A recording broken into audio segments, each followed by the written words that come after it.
네, 본격적으로 시작을 해볼까요? 오늘도 전문가 네 분과 함께합니다. 어서 오십시오. 네, 안녕하십니까? 오늘 뉴스특급이 준비한 첫 번째 주제는 바로 이겁니다. 대통령의 발언치고는 좀 셉니다. 핵으로 뻥을 치고 있다는 북한. 그래서 대통령의 보관은 평양 방문일까요? 취임 후 처음으로 문재인 대통령이 언론 인터뷰를 했습니다. 이 외신 인터뷰로 문 대통령의 속내를 좀 잘 살펴봐야 할 것 같은데요. 먼저 문재인 대통령 김정은에 대해서 이렇게 얘기했습니다. 진정으로 바라는 것은 So I believe what Kim Jong-un would want the most is to have a security guarantee for his regime. So there is a possibility that Kim Jong-un continues to make the bluff with his nuclear weapons programs, but deep inside he is actually yearning or wanting dialogue. But in the end, the only way to find out is to have a dialogue with North Korea. 얘기를 쭉 들어봤는데 분명히 문 대통령이 뻥이라는 단어를 썼긴 썼다고 하더라고요. 뭐 영어 번역상 잘못된 게 아니라 뻥이라는 단어를 썼다는데 이현정 의원. 네. 핵과 미사일로 김정은이 뻥을 친다. 이걸 우리가 문 대통령의 속내를 어떻게 받아들여야 됩니까? 일단 이제 북핵과 미사일에 대한 이제 관점 자체가 보면 김대중 노무현 정부 그리고 이제 문재인 정부 그러니까 비슷한 일맥상통한 면이 있습니다. 그게 뭐냐면 김대중 대통령 시절에는 북한이 핵을 만들지 못할 것이다. 뭐 이런 식으로 이제 많이 주장을 해왔죠. 근데 노무현 대통령 같은 경우는 대미 협상용이다. 이렇게 주장을 해왔거든요. 지금 이제 문재인 대통령도 저는 비슷한 인식을 하고 있다고 봅니다. 지금 북한 핵 자체 미사일은 결국 자위용 수단이다. 이게 어떤 뭐 공격용으로 하는 거 아니다. 즉 그래서 이제 이 뻥이라는 이야기를 하고 그래서 대화로 풀 수 있다라는 그런 전제를 하고 있거든요. 협상용이라는 그렇죠. 얘기잖아요. 이제 그런데 지금 이 북핵을 바라보는 관점 자체가 사실 과연 북핵이 과연 협상용인가? 아니면 정말 북한이 핵을 가지고서 어떤 공격적 수단으로 사용할 의지가 있는 것인지 이런 부분에 대해서 사실은 이제 보수 진영과 진보 진영이 상당한 어떤 이견차를 보이고 있습니다. 그렇기 때문에 해법 자체도 다른 것이거든요. 즉 노무현 대통령 시절에 이야기했듯이 마찬가지로 이건 대미 협상용이기 때문에 협상을 하면 풀어질 것이다. 이렇게 주장하고 있는 반면에 그러나 절대 북한은 핵을 포기하지 않는다. 즉 북한의 어떤 생존적 자위수단이기 때문에 그렇기 때문에 이거는 북한의 어떤 대북 강압, 압박 이걸 통해서만이 실제로 해결될 수 있다는 게 이제 어떤 면에서 보수 관점에서 볼 수 있는 것이거든요. 근데 지금 이제 문재인 대통령은 바로 그 전제 자체가 북핵은 결국 협상용이기 때문에 대화로 풀 수 있다. 이런 생각을 갖고 있는데 제가 볼 때는 아마 그런 우리가 여러 차례 실패한 경험이 있죠. 그런 것들도 혹시나도 그런 관점들을 좀 반복하는 것이 아닌가라는 좀 우려스러운 대목도 있습니다. 지천말로 하는 이제 뻥이라는 단어로 이제 그런 북한을 바라보는 문 대통령의 속내를 알 수 있군요. 문 대통령은 북한과의 대화는 트럼프 대통령도 원하고 있을 거라는 취지의 말도 했습니다. 이어서 문 대통령의 목소리 들어보시죠. I'd like to also note that President Trump once even mentioned he is willing to talk with Kim Jong-un over a burger, and that he has another point he mentioned that it would be an honor to be able to meet Kim Jong-un. So I believe President Trump went much further than I did. Do you believe that Kim Jong-un likes burgers? 아마도 I believe when it comes to North Korea's nuclear missile threats, it is the Republic of Korea that is more dire. For the United States, the North Korean threat is a future threat on the horizon. But for us, this is a matter of life and death. 예, 문 대통령은 오히려 트럼프 대통령이 본인보다 더 전향적이다 이런 취지의 말을 하고 있는데 어떤 점을 부각시키고 싶었다라고 볼 수 있을까요? 어쨌든 지금 그 문재인 대통령의 북한 핵 문제, 특히 북한 문제에 대한 인식은 우파 10년 정권 동안의 강경일변도의 정책으로 북핵을 제어해내지 못했다는 인식이 이제 저간에 깔려 있는 것이고, 그 다음에 DJ 노무현으로 내려오는 협력 정책을 이제 승계한다는 의미인데, 어쨌든 김정은이 비정상적이고 비성적 지도자임에는 분명하지만, 강경일변도든 압박일변도든 또 대화를 해야 될 상대임에도 분명하지 않냐는 메시지를 분명히 주는 것 같아요. 그러니까 채찍 전략을 쓰든 당근 전략을 쓰든 어쨌든 두 가지 어떤 옵션을 가지고 북한을 대해 나갔는데 그 파트너가 누구인가? 그건 김정은일 수밖에 없지 않냐. 그러니까 그 사람의 멘탈리티나 리더십의 형태가 무엇이든 간에 김정은을 대화의 상대로 놓고 전략을 짜야 된다는 뭐 기존 해왔던 생각들을 CBS 인터뷰에서 표현한 게 아닌가 이렇게 봐집니다. 이수희 변호사님. 예. 그런데 이제 저 대화 와중에도 또 여러 가지 얘기가 있는 게 미국보단 우리가 더 급하다. 조금 미국은 우리가 하기 전까지 조금 기다려달라 이런 뉘앙스의 말도 했어요. 그게 이제 북한 선제 타격론에 대해서 이제 물어봤을 때거든요. 그러니까 그 ICBM이 성공하기 전에 정밀하게 이제 미국이 먼저 북한의 그 실험 그 기구를 그 지역을 타격하는 부분에 대해서 즉답은 피했어요. 즉답은 피하고 좀 더 위험이 급박했을 때 그때 고려해 볼 만한 조치다라는 취지로 답변을 하셨는데 저는 오히려 급박한 건 한국이다라는 저 인식 자체는 뭐 그거는 납득할 만해요. 그렇기 때문에 대미 관계가 지금 굉장히 중요하다는 거죠. 많은 분들이 말씀하시는 것처럼 지금 북한이 원하는 대화 상대는 남한보다는 미국인 거고 그렇다 그러면은 지금 연내에 뭐 남북 정상회담을 했으면 좋겠다라고 하는데 그게 테이블에 나간다 하더라도 미국의 지지가 있는 상황에서 미국과 신뢰가 쌓인 상황에서 테이블에 나가야 되는 거지 미국과의 관계도 뭐 잘 풀리지 않는 상황에서 글쎄요 북한이 테이블로 나오겠느냐라는 좀 의구심도 들고 저는 무엇보다도 이번 정부의 그 대미 외교, 뭐 한미 동맹 문제는 국제 질서는 강대국 논리로만 지금까지 이어져 왔다는 거죠, 역사적으로. 그래서 좀 현실감 있는 뭐 구체적인 매뉴얼이나 대안을 갖고 있어야 되는데 지금 흘러나오는 얘기들은 그런 면에서 좀 의구심을 갖게 한다, 총체적으로 그런 느낌이 듭니다. 또 이런 인터뷰가 워싱턴 포스트와의 인터뷰에서는 조건만 맞으면 평양에 갈 수 있다. 뭐 이런 얘기도 했더라고요. 이미 지난 대선 과정에서 그 중앙일보 인터뷰에서 일단 그렇게 이야기했죠. 가장 먼저 평양을 가겠다라고 이야기했다가 대선 내내 사실 이 문제를 놓고 이제 그 TV 토론에서 이제 쟁점이 됐습니다만은 일단 아마 문재인 대통령의 어떤 그 남북 정상에 대한 의지는 뭐 상당히 강해 보입니다. 아마 뭐 연내에 하고 싶다라는 이야기도 할 정도인데 사실은 이게 정상회담이 저는 문제가 아닌 것 같아요. 결국 지금 우리가 두 차례 정상회담이 있었지 않습니까? 6.15, 14 정상회담이 있었는데 과연 그 정상회담 이후에 바뀐 게 뭐가 있겠습니까? 지금 뭐 북한 핵과 미사일이 오히려 더 고도화되고 실적으로 더 발달한 그런 상황 아니겠습니까? 결국은 이런 어떤 정상 간의 이벤트로는 사실은 북핵과 미사일 문제를 해결할 수 없다는 것이 두 차례 정상회담을 통해서 여실히 증명됐다고 보여지거든요. 그러니까 그렇기 때문에 단지 지금 정상회담을 다시 한번 더 하는 게 저는 문제가 아니라고 봅니다. 결국 북한 핵과 미사일에 대한 동결이나 아니면 이 폐기 이런 문제를 과연 우리가 정확하게 어떻게 검증하고 이 비가역적으로 할 수 있느냐 이런 문제가 사실 더 중요한 것이죠. 어떤 정상 간의 회담이라는 것 자체가 보면 그게 과연 그걸 해결해 줄 수 있느냐는 담보가 왜냐하면 정상 간의 회담을 하더라도 그 이후에 다 파괴해버리면 뭐 아무 소용이 없는 거 아니겠습니까? 또 그 사이에는 우리가 또 북한에 지불해야 될 여러 가지 돈들이 많이 들어간 것이고 특히 6.15와 14 이후에 얼마나 많은 돈들이 들어갔습니까? 결국 그거 자체가 핵과 미사일로 돌아오는 상황 아니겠습니까? 그렇다고 한다면 좀 더 이 북한에 대한 어떤 감성적 접근보다는 실질적인 좀 접근이 필요하다. 그렇기 때문에 지금 당장 북한의 어떤 정상회담 문제는 과연 그럼 북한 핵과 미사일을 어떻게 폐기할 것인지 그것에 대한 로드맵 자체를 먼저 내오는 것 이런 것이 저는 제일 중요한 것이 아닌가 생각이 듭니다. 이현정 의원님은 좀 다소 비판적으로 보시는데 어찌됐건 어제 그 김정은 북핵에서 이제 뻥이라는 단어까지 썼고 그래서 평양 방문 물론 조건만 맞는다면이라는 전제가 있긴 하지만 평양 방문에 대한 꿈은 버리지 않고 있는데 과거 문 대통령의 평양 관련 발언 한번 들어보시죠. 여건이 조성되면 평양에도 가겠습니다. 한반도의 평화 정착을 위해서라면 제가 할 수 있는 모든 일을 다 하겠습니다. 집권하면 북한 먼저 가겠다. 그 말은 취소하시는 겁니까? 북한 핵을 해결할 수 있다면, 완전 폐기할 수 있다면 우리 홍 후보님은 북한에 가지 않겠습니까? 공공 일자리 같은 경우 아니 그 부분 한번 답하고 아니 그거는 내가 지금 묻는 겁니다. 오랜만에 저 공방 들으니까 또 새롭네요. 어찌됐건 박준 변호사. 네. 평양을 가겠다는 문 대통령의 신념 그리고 예전 발언을 통해서도 일단 이 만남 자체의 의미를 많이 두는 것 같아요. 그렇습니다. 지금 한 3번 정도 이상을 평양에 북한에 간다라는 거 대화에 대한 어떤 원칙을 천명했는데 이 4월 13일 대선 토론도 지금 그 얘기를 했었고요.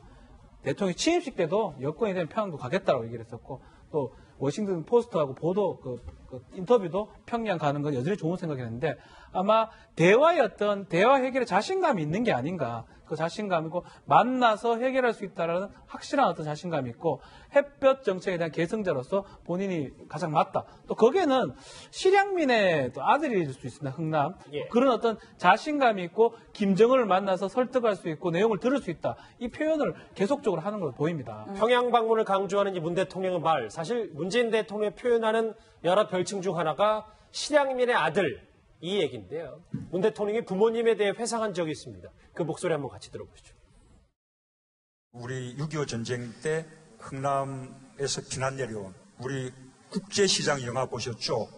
거기에 나왔던 그 배, 저희 부모님도 그 배를 타고 거제도로 피난 가서 거기서 피난살이 하다가 부산으로 와서 부산에서 학교를 다녔고 네, 뭐 사실 실향민이나 실향민의 가족들에게 이 분단 상황은 더 남다를 수밖에 없는데 실제로 문 대통령이 어머니의 고향에 가고 싶다 뭐 이런 얘기도 했었잖아요. 뭐 저런 개인적인 어떤 뭐 소망이 있을 수도 있겠죠. 그런데 그게 뭐 대북 관계라든가 대북 문제를 풀거나 대미 관계를 푸는 데 있어서 뭐 낭만적인 접근을 할 사항은 아닌 거죠, 지금. 그리고 또 노무현 정권 때와도 지금 많이 다른 것이 거의 북한을 핵 보유국이라고 봐야 된다라는 입장들도 있고 여러 가지 뭐 ICBM 그 기술도 나날이 지금 보면 발사할 때마다 발전하고 있는 것이 눈에 보이는데 그러니까 노무현 정권 때하고 많은 것이 상황이 다르다는 거예요. 그리고 또 트럼프 미국 대통령이 뭐 햄버거 같이 먹겠다라고 했지만 그 사이에 그 원비어 그 대학생이 원비어 씨의 사망도 있고 그냥 보통 사망도 아니고 뭐 가혹행위를 당했던 거 아니냐. 17개월 동안 함구하고 있었던 의식불명 상태를 함구하고 있었던 뭐 여러 가지 그 악재들이 지금 있는 상황에서 이전에 그 시각에서 진일보한 게 없다라고 하면 그거 자체로도 좀 상당히 불안감을 조성할 수 있다는 생각이 듭니다. 이게 첫 실향민 대통령이기도 하고 전쟁 세대 딱 그 53년에 태어났기 때문에 여러 가지 물론 아까 얘기했던 그 뭐 일과 본인의 이제 생애와는 좀 구별이 될 수 있겠습니다만 북한을 대하는 자세가 지금까지 전임 대통령과는 조금 더 다른 시각도 있는 것 같아요. 저는 그 문재인 대통령이 실향민 가족이라 해서 평양에 가고 싶다 아니면 북한에 대해서 좀 유화 정책을 펴는다라고 좀 보지는 않습니다. 왜냐하면 대부분 실향민 출신들은 북한에 대해서 굉장히 반감을 갖고 있지 않습니까? 그다음에 전통적으로 투표도 뭐 우파에게 투표를 많이 하는 경향이 있는데 뭐 그런 측면보다는 그러니까 부모님이 월남을 하셨다는 측면보다는 문재인 대통령, 정치인 문재인 대통령의 대북과는 전통적인 햇볕론자라고 보시면 됩니다. 예. 예를 들어서 뭐 문재인 대통령, 노무현 대통령 비서실장도 했고 남북 정상회담을 실무적으로 준비도 했고 그러니까 문재인 대통령 문제의식은 아까도 말씀드렸듯이 우파 정권 10년 동안에 이른바 채찍 일변도로서 북한 핵 문제를 해결할 수 있었냐는 것이고 또 전통적 햇볕론자들의 그 해결 방식이라는 것은 북한에서 이른바 시장경제라든지 이런 부분들이 외부에서 유입됨으로써 북한 체제가 내재적으로 변할 가능성을 높이는 것이 가장 효과적인 대북 전략이라고 보는 관점이기 때문에 그 관점의 연장선상 속에 문재인 대통령의 대북관이 있다라고 보면 뭐 거의 틀림없다는 생각이 들고 평양에 가겠다는 것은 물론 전전에 아까 이수희 변호사님 말씀하셨듯이 우리가 한미동맹이 기축동맹 아닙니까? 그러니까 북한을 어떻게 다룰 것인가의 문제에 대해서 공화당 대통령인 트럼프와 문재인 대통령의 입장이 다를 수가 있습니다. 다를 수가 있는데 이것이 어떻게 정치적으로 조율되면서 같은 시선을 확보하는 것인가가 문재인 정권의 대북 정책의 하나의 전제가 되는 것이거든요. 그러니까 지금 많이 우려하는 부분은 그 전제를 형성해 나간 데서 굉장히 아마추어리즘을 노출하고 있는 게 아닌가라는 비판들이 있죠. 그건 뭐 한미 정상회담을 봐야 되는 문제인데 어쨌든 뭐 실향민 출신이기 때문에 평양에 가고 싶다 뭐 그런 건 아닌 것 같고 확실한 것은 전통적인 대화론자, 햇볕론자의 연장선상 속에서 문재인 대통령의 대북관이 뿌리내리고 있다. 이건 분명한 것 같습니다. 저 화면에 보시는 저 외신 인터뷰를 통해서 문 대통령의 외교안보관, 특히 북한에 대한 생각을 좀 많이 엿볼 수 있었는데 이 문재인 대통령은 이 문정인 특보의 폭탄 발언을 이 외신 인터뷰에서 개인적인 시각이라고 얘기를 했습니다. 오늘 새벽 문정인 특보가 귀국을 했는데 뭐라고 했는지 목소리 한번 같이 들어보시죠. 갑시다. 경고를 했었다고 했는데. 경고를 무슨 경고다?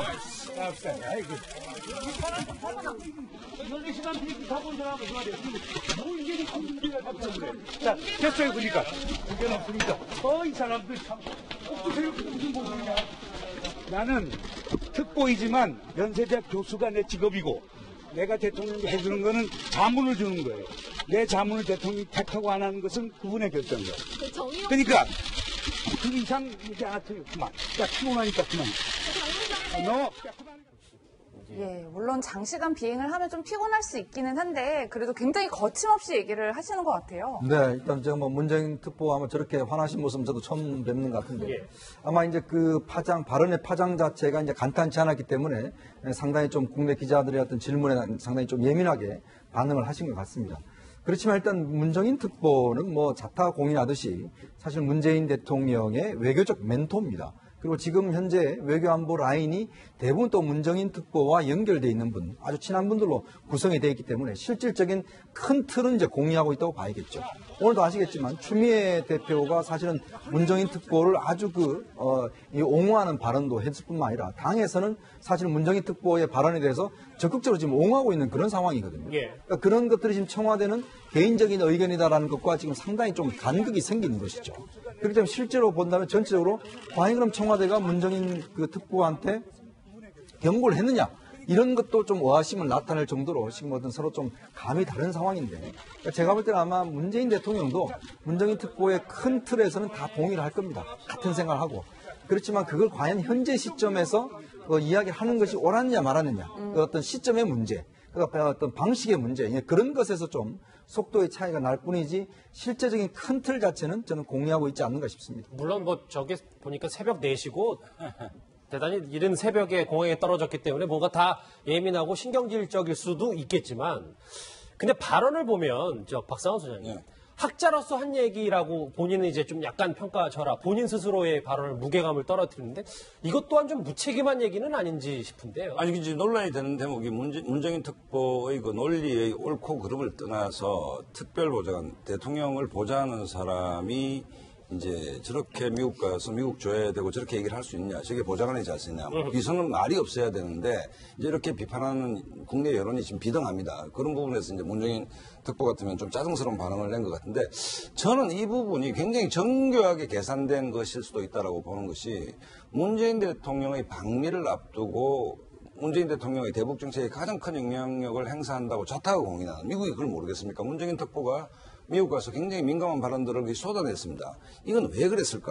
문정인 정말 특보가 교수 입장에서 교수로서의 소신을 얘기한 것이다. 그다음에 청와대가 경고를 했다 했는데 저는 이게 미국 조야에 대한 간부기적 성격이 굉장히 강하다. 어차피 트럼프하고 문재인 대통령 정상회담을 앞두고 사드 문제라든지 전략자산 문제라든지 북한에 대한 입장이라든지 어쨌든 북한이 메인 이슈가 될 수밖에 없지 않습니까? 그런 측면에서 문재인 정부 향후 5년의 대북 정책의 조타수인 문정인 특보가 하나의 기조를 미국 조야에 던져보면서 미국의 백악관이라든지 미국의 의회라든지 이쪽 반응을 한번 보는 것이죠.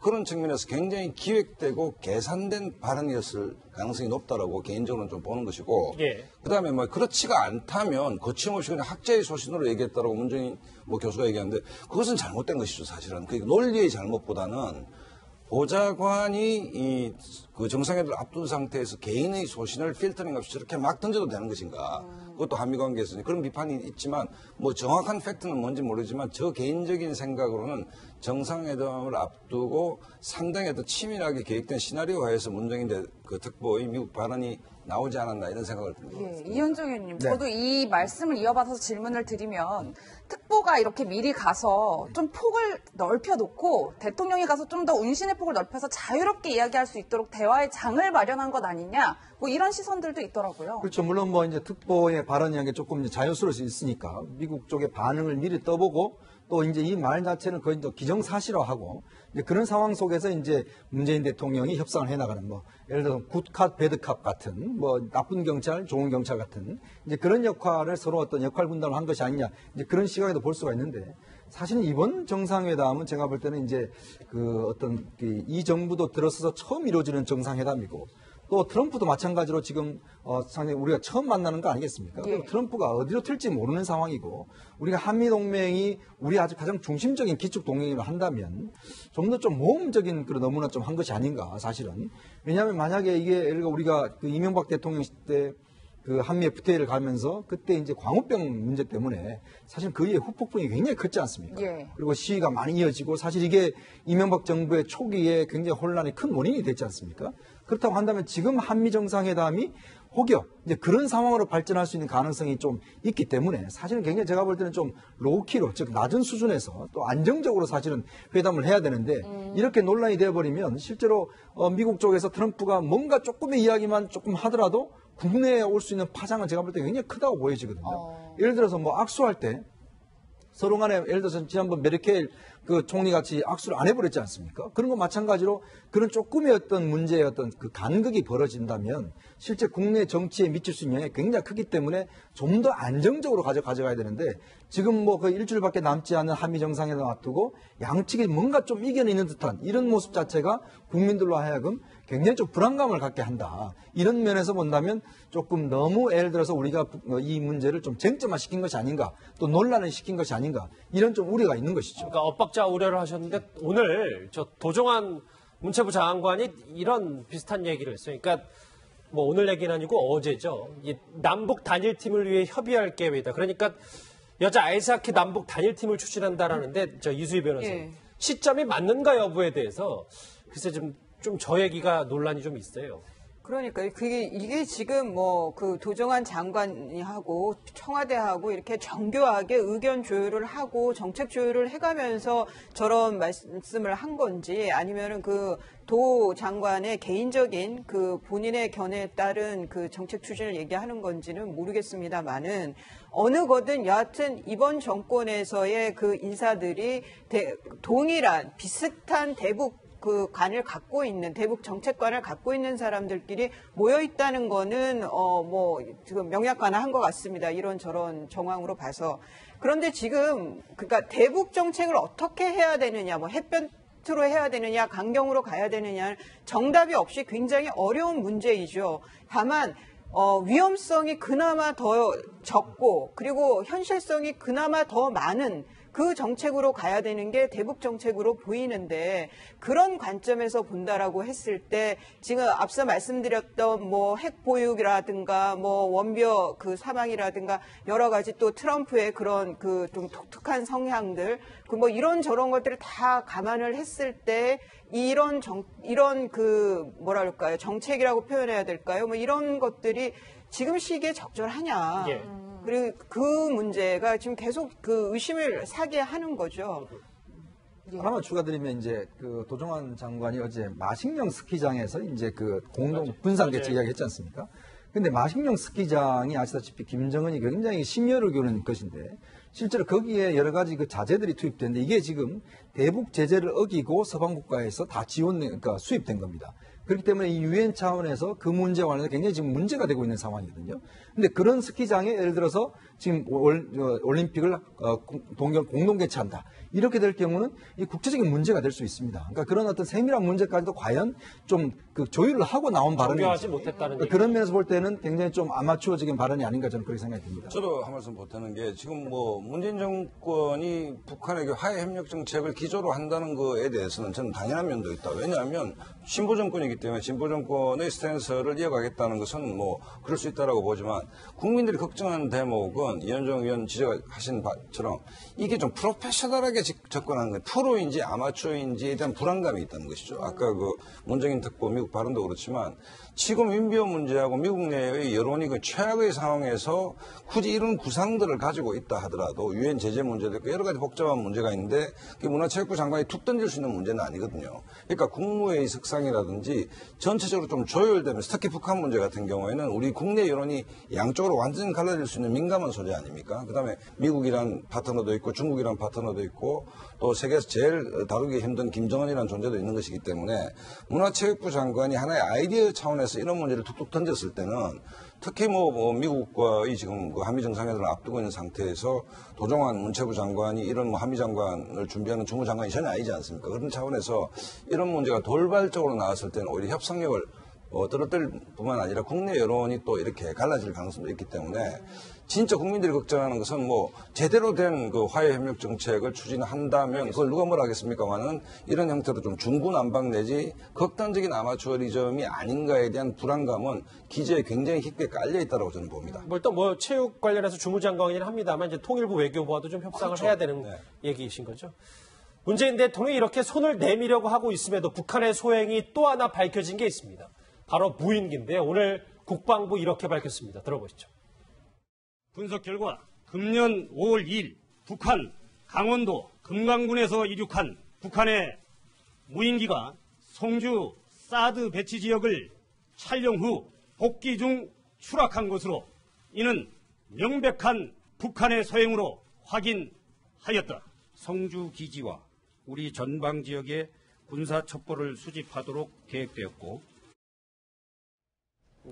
뭐 군사 첩보도 수집하도록 계획이 되어 있고 사진도 550장이나 찍혀 그렇죠. 있다고 하는데 간단치 않은 문제인 것 같아요. 사진 자체가 뭐 해상도가 낮기 때문에 그렇게 심각하진 않지만 예전에 이제 2014년도 연평도에 왔던 무인기보다는 주행 거리가 배로 많아졌고요. 엔진 자체도 좋아졌다 하기 때문에 북한의 기술 자체가 계속적으로 발달하고 있는 상황이 아닌가. 만약 이대로라면 진짜 이 성주까지 갈 수 있는 뭐 그런 상황이었기 때문에 사실 이 무인기 자체가 발견된 것도 문제고 결국 남북 관계가 아직까지도 어떤 따뜻한 상황이 되기는 좀 어려운 상황이기 때문에 이런 무인기 발견된 것 자체도 상당히 심각한 문제가 아닌가 생각해 보입니다. 글쎄요, 좀 외신 인터뷰를 통해서 북한과의 대화 입장을 여러 차례 밝히긴 하지만 북한은 좀 변화가 없는 것 같습니다. 오늘 무인기 얘기까지 해봤는데요. 문 대통령의 첫 언론 인터뷰 얘기를 첫 번째 얘기를 해봤습니다.